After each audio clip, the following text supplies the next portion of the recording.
Class 10 CBSE class 10 का geography का chapter है। फर्स्ट चैप्टर है संसाधन एवं विकास। इसको हिंदी मीडियम के लिए फर्स्ट चैप्टर है, ज्योग्राफी का पार्ट 1 है। तो सबसे पहले जानना है संसाधन क्या है। संसाधन क्या है? हमारे पर्यावरण में उपलब्ध प्रत्येक वस्तु, हमारे पर्यावरण चारों ओर का जो आवरण है, हमारे पर्यावरण में जितने भी वस्तु उपलब्ध है, प्रत्येक वस्तु जितने भी प्रत्येक वस्तु है, लेकिन वो प्रत्येक वस्तु क्या होना चाहिए? जो हमारी आवश्यकताओं को पूरा करने में प्रयुक्त की जा सकती है। प्रत्येक वस्तु तो है, वो सभी वस्तु संसाधन कहलाई जा सकती है, लेकिन वो क्या हो, अगर वो हमारी आवश्यकताओं को पूरा करने में प्रयुक्त की जा सकती है, अगर वो हमारी आवश्यकताओं को पूरा कर सके, ठीक है ना, प्रयुक्त की जा सकती है हमारी आवश्यकताओं को पूरा करने में। पहला हुआ, और पहला क्या हुआ कि वैसा प्रत्येक वस्तु संसाधन हो सकता है, लेकिन वो हमारी आवश्यकताओं को पूरा करे, पहला। दूसरा है जिसको बनाने के लिए प्रौद्योगिकी उपलब्ध है, उस वस्तु को बनाने के लिए हमारे पास टेक्नोलॉजी, हमारे पास बहुत टेक्नोलॉजी है, लेकिन उसको बनाने के लिए टेक्नोलॉजी हमारे पास प्रेजेंट रहना चाहिए, उपलब्ध रहना चाहिए। और तीसरा कंडीशन है आर्थिक रूप से संभाव्य, वो आर्थिक रूप से भी संभाव्य हो, और सांस्कृतिक रूप से मान्य, मतलब सांस्कृतिक दृष्टिकोण से अमान्य ना हो, मान्य हो। तो अगर ये चार कंडीशन हो तो जितने भी वस्तु हैं, प्रत्येक वस्तु, उसको एक क्या कहेंगे? वह संसाधन कहलाता है। पहला क्या था? हमारे पर्यावरण में जितने भी वस्तु हैं, प्रत्येक वस्तु जो हमारी आवश्यकताओं को पूरा करने में प्रयुक्त की जा सकती है, यानी कि जो हमारी आवश्यकताओं को पूरा कर सके। दूसरा क्या है?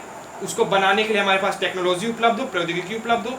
तीसरा है आर्थिक रूप से संभाव्य हो, वो आर्थिक रूप से संभाव्य हो। और चौथा है सांस्कृतिक रूप से मान्य हो, सांस्कृतिक दृष्टिकोण से अमान्य नहीं होना चाहिए, मान्य होना चाहिए।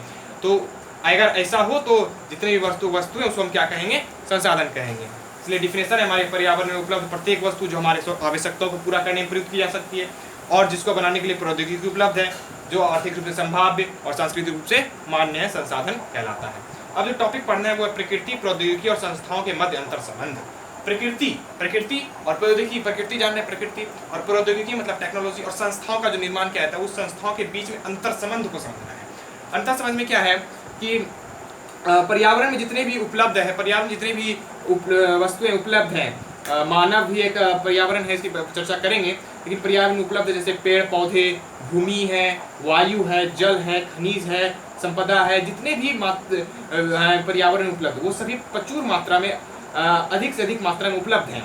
ये सभी संसाधन क्या है? प्रकृति है, ये सभी संसाधन यहाँ पे उपलब्ध हैं, प्राकृतिक है रूप से उपलब्ध हैं। लेकिन मानव क्या करते हैं? उस प्राकृतिक संसाधन को अपने बुद्धि, विवेक और कौशल से उसको उपयोग करते हैं, अपना बुद्धि के द्वारा, अपना टेक्नोलॉजी के द्वारा, अपना रिसर्च के द्वारा, वो टेक्नोलॉजी से क्या करते हैं? उस प्राकृतिक संसाधन को उपयोग बनाते हैं, और उपयोग बनाने के लिए उसमें परिवर्तन करते हैं। तो किसके द्वारा परिवर्तन करते हैं? उस प्राकृतिक संसाधन के लिए। प्रकृति जो वो सभी संसाधन उपलब्ध हैं, वो प्रकृति है। अब उसको करने के लिए क्या चाहिए? प्रौद्योगिकी चाहिए। उसको बनाने के लिए क्या चाहिए? प्रौद्योगिकी चाहिए, ताकि देश का अर्थव्यवस्था जो है वो सुदृढ़ हो सके। अब मानव जो अर्थव्यवस्था को तेज करने के लिए जो कार्य करते हैं, वो सभी संस्थाओं के अंतर्गत करते हैं, ठीक है। तब मानव के द्वारा जो प्रकृति के साथ क्रिया करते हैं, मानव क्या करते हैं? प्रकृति के साथ क्रिया करते हैं, और प्रौद्योगिकी के प्रेजेंस में, प्रौद्योगिकी उपलब्ध होने के साथ वो संस्थाओं का निर्माण करते हैं। तो उसके बीच अंतर संबंध क्या है कि हमारे पर्यावरण जितने भी वस्तुएं उपलब्ध है, उसकी जो रूपांतरण प्रक्रिया है, वो प्रकृति, प्रौद्योगिकी और संस्थाओं के पारस्परिक क्रियात्मक संबंध में निहित है, दोनों का परस्पर रूप से जुड़ा हुआ है, ठीक है। अगला देखिए पॉइंट, इसमें मानव प्रौद्योगिकी के द्वारा प्रकृति के साथ क्रिया करते हैं। मानव प्रौद्योगिकी के माध्यम से, टेक्नोलॉजी के माध्यम से प्रकृति के साथ क्रिया करते हैं, उस प्राकृतिक संसाधन को मूल्यवान बनाते हैं, और मूल्यवान संसाधन बनाने के साथ अपने अर्थव्यवस्था को तेज करते हैं, अपना विकास करते हैं, डेवलपमेंट करते हैं। तो विकास का जो गति है, उसका जो गति है, मीन्स विकास का जो डेवलपमेंट करते हैं, और उस डेवलपमेंट को अपना फास्ट करते हैं, डेवलपमेंट का गति को तेज करते हैं, और उस डेवलपमेंट को गति को तेज करने के लिए, विकास की गति को तेज करने के लिए क्या करते हैं? संस्थाओं का निर्माण करते हैं, संस्थाओं का निर्माण करते हैं। तो इसके बीच में एक संबंध हो गया। अब एक यहाँ पे ट्रायंगुलर फिगर से दिखाया गया है कि यहाँ प्रकृति है, भौतिक पर्यावरण प्रकृति है, यहाँ प्रौद्योगिकी है, यहाँ संस्थाएं लिखा हुआ है, बीच में मानव को रखा गया है। मानव प्रकृति के साथ प्रौद्योगिकी की मदद से, मानव प्रकृति के साथ प्रौद्योगिकी की मदद से क्या करते हैं? प्रकृति के साथ क्रिया करते हैं, और अपना विकास की गति को तेज करने के लिए क्या करते हैं? संस्थाओं का निर्माण करते हैं। अब जो वेरी इंपॉर्टेंट पॉइंट है, ये तो वेरी इंपॉर्टेंट है, अब एक जो पॉइंट जानना है वो है मानव स्वयं एक महत्वपूर्ण संसाधन है। मानव क्या है? स्वयं एक महत्वपूर्ण संसाधन है। क्यों मानव स्वयं एक महत्वपूर्ण संसाधन है? क्योंकि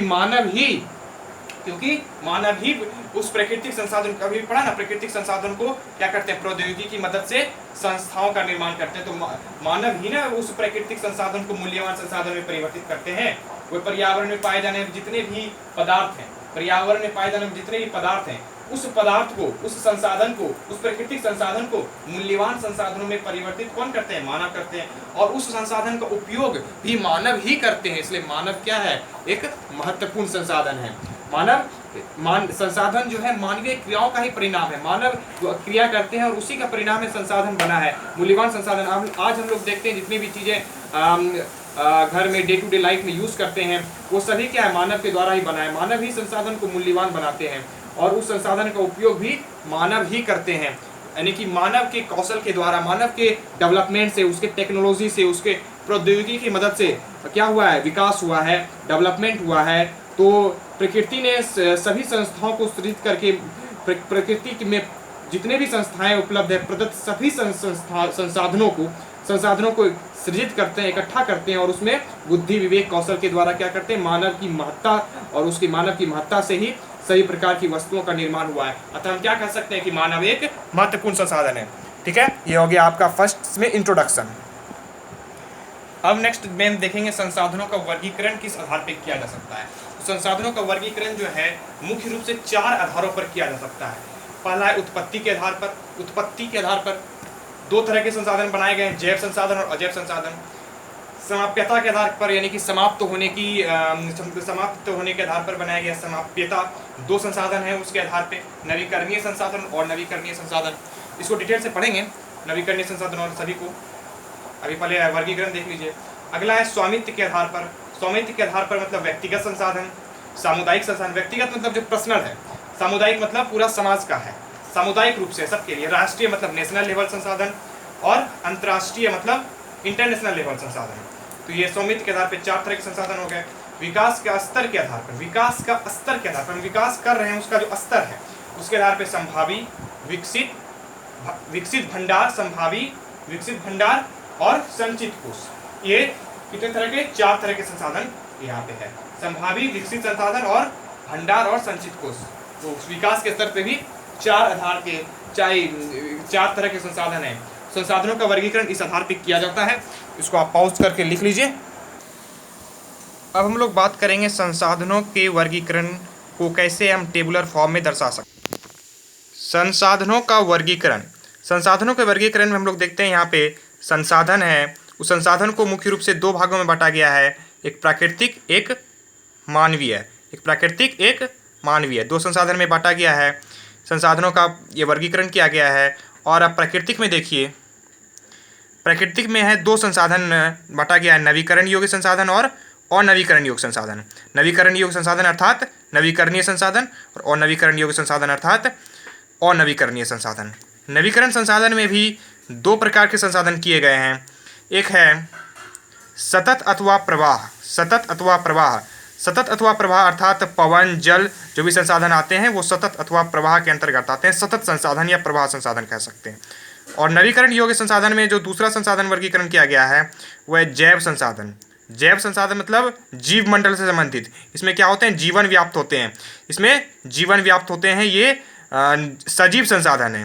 तो सजीव मतलब एक प्राकृतिक वनस्पति हो सकते हैं, यानी कि वन और वन्य जीव, जो हम लोग जो वन्य जीव हैं, और जो प्राकृतिक संसाधन है वन, वो वन्य जीव। ये 2 प्रकार से संसाधन किए गए हैं। नवीकरण योग्य संसाधन का हो गया ये नवीकरण योग्य संसाधन का हो गया। अब देखिए अनवीकरण योग्य संसाधन में, अनवीकरण योग्य संसाधन में 2 संसाधन भी किया गया है। इसमें पुनः चक्रीय और अचक्रीय। अनवीकरण मतलब अनवीकरण योग्य मतलब अनवीकरणीय। अनवीकरणीय में पुनः चक्रीय और अचक्रीय। पुनः चक्रीय मतलब जिसको पुनः प्राप्त किया जा सकता है, जैसे धातु है, और अचक्रीय मतलब जीवाश्म ईंधन इसके अंतर्गत आते हैं।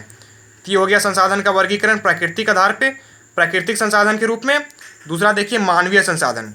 मानवीय संसाधन में जो है 2 संसाधन डाला गया है, संरचनाएं एवं संस्थाएं और मात्रा एवं गुणवत्ता। तो इस प्रकार से क्या किया गया है? संसाधनों का वर्गीकरण किया गया है।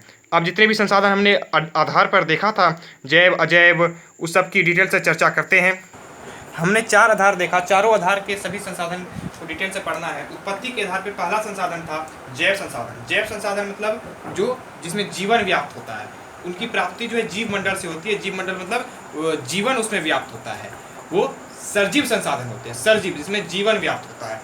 सर्जीव जैसे हम लोग सर्जीव हैं, लिविंग थिंग्स समझिए, जीवन व्याप्त होता है इसमें। लिविंग थिंग्स समझिए, लिविंग थिंग्स में मनुष्य हैं, प्राणी जगत है, मत्स्य जीवन है, जितने भी पशु हैं, जितने भी मतलब लिविंग थिंग्स जो भी हैं वो जैव संसाधन में आती है। ये सर्जीव संसाधन है और इनकी प्राप्ति क्या है, जीव मंडल से होती है। उत्पत्ति के आधार पर दूसरा संसाधन है अजैव संसाधन। अजैव संसाधन मतलब जैव संसाधन का जस्ट उल्टा। वहाँ पे सर्जीव संसाधन था मतलब जिसमें जीवन व्याप्त था, लिविंग थिंग्स था। अब यहाँ नॉन लिविंग थिंग्स होगा। अजैव संसाधन जिसमें जीवन व्याप्त ना हो मतलब निर्जीव हो, नॉन लिविंग थिंग्स, निर्जीव वस्तुएं जो सजीव ना हो, निर्जीव वस्तुओं से बना हो, वैसा संसाधन जो निर्जीव वस्तुओं से बना हो। इसके अंतर्गत कौन से संसाधन आते हैं, निर्जीव वस्तुएं। अजैव संसाधन के अंतर्गत निर्जीव वस्तुएं आते हैं। एग्जाम्पल के थ्रू देखिए, चट्टाने, धातुएं, ये सब क्या है, नॉन लिविंग थिंग्स हैं, इसलिए क्या हो गए, अजैव संसाधन हो गए। समाप्यता के आधार पर पहला है नवीकरणीय संसाधन। नवीकरणीय संसाधन मतलब जिसको पुनः निर्मित किया जा सकता है, निर्मित करने योग्य संसाधन। नवीकरणीय मतलब भौतिक रासायनिक या रासायनिक प्रक्रिया के द्वारा जिन्हें पुनः निर्मित किया जा सकता है। सौर ऊर्जा है, पवन ऊर्जा, इन्हें पुनः निर्मित किया जा सकता है, इसलिए क्या हो गए, नवीकरणीय संसाधन। और नवीकरणीय संसाधन में क्या है, धातुएं हैं, जीवाश्म ईंधन। अभी हमने टेबल जिसमें दिखाया था उसमें बताया था कि और नवीकरणीय संसाधन क्या थे, 2 भागों में बांटा गया था। टेबल में मैंने दिखाया था संसाधन वर्गीकरण किताब से, वहाँ पे क्या था, और नवीकरण में पुनः चक्रीय और अचक्रीय 2 डिवीजन किए गए थे। पुनः चक्रीय और अचक्रीय, पुनः चक्रीय और अचक्रीय। अब समझिए कि पुनः चक्रीय और अचक्रीय, अब समझिए कि और नवीकरणीय संसाधन क्या है। पुनः चक्रीय मतलब जिन्हें पुनः वापस लाया जा सकता है। पुनः चक्रीय में धातुएं आ जाएंगे और अचक्रीय में जीवाश्म ईंधन आ जाएंगे। इन संसाधनों का जो विकास है एक लंबे भूवैज्ञानिक अंतराल में होता है, एक लंबा अंतराल में होता है। जैसे खनिज है, जीवाश्म ईंधन है, खनिज है, इसके अंतर्गत खनिज भी आते हैं, खनिज भी डाल दो, खनिज है, जीवाश्म ईंधन है, सब क्या है कि लंबे अंतराल में होता है। अगर एक बार समाप्त हो गया तो इन्हें दोबारा नहीं लाया जा सकता, बनने में लाखों वर्ष लग जाते हैं। और इसमें 2 डिवीजन है, पुनः चक्रीय और अचक्रीय। पुनः चक्रीय में धातुएं आ जाते हैं और अचक्रीय में जीवाश्म ईंधन आ जाते हैं।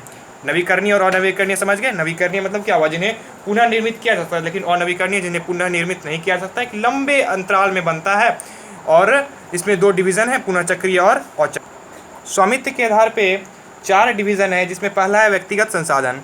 व्यक्तिगत संसाधन मतलब जो निजी व्यक्ति का होता है, व्यक्तिगत, पर्सनल, सीधा सीधी समझिए, पर्सनल, जो निजी व्यक्ति का होता है। कोई खास, मेरा कोई पर्सनल है, आपका पर्सनल है, कोई संसाधन है, तो वो दूसरा उस पर उपयोग कर सकता है कि नहीं कर सकता है, वो मेरे मन पे है। तो पर्सनल जो संसाधन होगा वो व्यक्तिगत संसाधन होगा। निजी व्यक्तियों के अंतर्गत ये संसाधन होते हैं।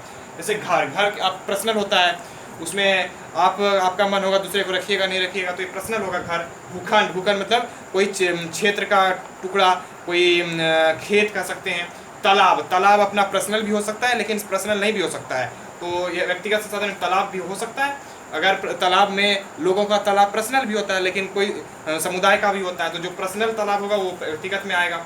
चारागाह, बाग आदमी का पर्सनल भी होता है, तो जो व्यक्तिगत संसाधन में हो गए। सामुदायिक संसाधन मतलब जो व्यक्तिगत ना हो, पूरे समुदाय का हो, समुदाय के सभी सदस्यों को उपलब्ध होता है ये संसाधन। जैसे शमशान भूमि है, शमशान भूमि किसी का पर्सनल नहीं है। खेल का मैदान है, किसी का पर्सनल नहीं है, पूरे समुदाय के सभी सदस्यों के लिए है। और वहाँ पर समुदाय में रहने वाले सभी लोगों के लिए संसाधन है। जैसे और देख लीजिए, पिकनिक स्पॉट है, पिकनिक पार्क है, सार्वजनिक जो पार्क्स हैं, तो वो सभी लोगों के लिए, वहाँ पे कोई पर्सनल व्यक्ति के लिए नहीं है, वो समुदाय के सभी सदस्य जा सकते हैं। तो ये हो गया व्यक्तिगत संसाधन और सामुदायिक संसाधन। इसमें तीसरा है राष्ट्रीय संसाधन। राष्ट्रीय संसाधन जो राष्ट्र के संसाधन होते हैं, किसी देश का जो संसाधन होता है, राष्ट्र के संसाधन, देश के संसाधन जो है वो क्या है, राष्ट्रीय संसाधन है। देश पर पाए जाने वाले जितने भी संसाधन हैं, ऐसे देखें तो देश में जितने भी संसाधन पाए जाते हैं सभी संसाधन क्या है, राष्ट्रीय हैं। और देश की सरकार को जो है वो कानूनी अधिकार होता है कि वह व्यक्तिगत संसाधन को भी, व्यक्तिगत संसाधन जो पर्सनल संसाधन है उसको भी, अगर जनता का हित है उसके लिए, जनता के हित में उस संसाधन को ले सकती है, अधिग्रहित कर सकती है, यानी कि उसको कब्जे में ले सकती है और उसको राष्ट्रीय संसाधन बना सकती है।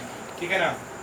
जैसे कि आप देखते हैं कि सड़क जो बनता है, सड़क बनता है तो किसी का पर्सनल संसाधन जो है, पर्सनल जो जमीन होता है उसको भी ले लिया जाता है, क्योंकि सड़क से आम जनता को जो है फायदा होता है, उसके हित के लिए कार्य किया जाता है। इसलिए पर्सनल संसाधन को भी सरकार जो है सड़क जैसे है उसको बनाने के लिए वो दूसरे जमीन को भी ले लेती है। रेल लाइन जो बनता है, रेल लाइन में भी दूसरे का जमीन चला जाता है, तो जनता के हित के लिए इसलिए संसाधन राष्ट्रीय संसाधन सरकार बना सकती है।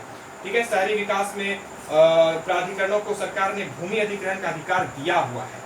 ठीक है। और जितने भी खनिज पदार्थ है, जितने भी जल संसाधन है, जितने भी देश में जल संसाधन पाए जाते हैं, जितने भी वन्य जीवन है, जितने भी वन है देश में, जितने भी ये सब जो है, और जो एक है सबसे इम्पोर्टेंट जानना पड़ेगा आपको, ये सब तो वन्य जीवन ये तो आप जान ही रहे हैं, जितने भी जल संसाधन है पूरा देश में वो सब तो राष्ट्रीय है ही, लेकिन राजनीतिक सीमाओं के अंदर जो है भूमि और 12 समुद्री मील तक महासागरीय क्षेत्र के जो भी संसाधन पाए जाते हैं, यानी कि जैसे राजनीतिक सीमा जो है हमारा, राजनीतिक सीमा के अंदर जो है जितने भी भूमि है और 12 समुद्री मील तक, 12 समुद्री मील मतलब 22.2 किलोमीटर, 12 समुद्री मील मतलब 12 समुद्री मील का डिस्टेंस है 22.2 किलोमीटर। ठीक है। उस तक जो और उस महासागरीय क्षेत्र तक यानी कि भूभागीय क्षेत्र तक जितने भी संसाधन पाए जाते हैं वो सभी क्या है, राष्ट्रीय संसाधन है। और इसका जस्ट अपोजिट हो जाएगा अंतर्राष्ट्रीय संसाधन, मतलब जो इंटरनेशनल लेवल पे बना हुआ संसाधन। कुछ अंतर्राष्ट्रीय संस्थाएं संसाधनों को नियंत्रित करती है, मतलब कुछ अंतर्राष्ट्रीय संस्थाएं, कुछ संस्थाओं का निर्माण किया गया है इंटरनेशनल लेवल पे, वो जो है क्या है, संसाधनों को नियंत्रित करती है, उसके नियंत्रण में संसाधन रहता है। और जो इंटरनेशनल लेवल पे जो भी संसाधन पाए जाते हैं वो क्या हो जाते हैं, अंतर्राष्ट्रीय संसाधन। तट रेखा से 200 समुद्री मील की दूरी, तट रेखा जो आप लोग है उससे 200 समुद्री मील की दूरी, उस दूरी तक जितने भी महासागरीय संसाधन हैं, खुले जितने भी महासागरीय संसाधन हैं, कहाँ से, तट रेखा से 200 समुद्री मील की दूरी तक जितने भी संसाधन हैं उस पर किसी देश का अधिकार नहीं है, किसी देश का अधिकार नहीं है। और इन संसाधनों को अंतर्राष्ट्रीय संसाधनों की सहमति के लिए उपयोग किया जाता है, अर्थात इन संसाधनों को अंतर्राष्ट्रीय संसाधनों के अंतर्गत रखा गया है। पर्सनल किसी देश का उस पर अधिकार नहीं है कि कोई राष्ट्रीय संसाधन किसी देश का नहीं है, ये अंतर्राष्ट्रीय स्तर पे है, अंतर्राष्ट्रीय संस्था बनाई गई है, वह उस संसाधन को नियंत्रित करती है। तो ये हो गया स्वामित्व के आधार पर 4 संसाधन।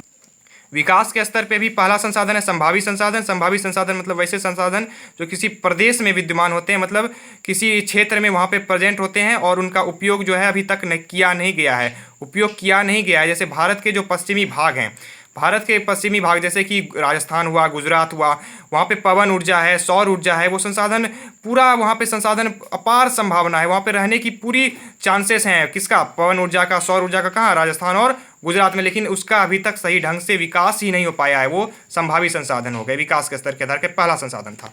विकसित संसाधन विकास के स्तर के संसाधन में दूसरा है वैसा संसाधन जिसका सर्वेक्षण किया जा चुका है, उसका सर्वेक्षण किया जा चुका है, उसको देख लिया गया है, लेकिन उनका उपयोग और गुणवत्ता अभी तक निर्धारित नहीं हुआ है। उसका अभी तक उसका उपयोग कैसे किया जाएगा, उसका क्या गुणवत्ता है, वो अभी तक निर्धारित नहीं हुआ है। वो सभी विकसित संसाधन हैं।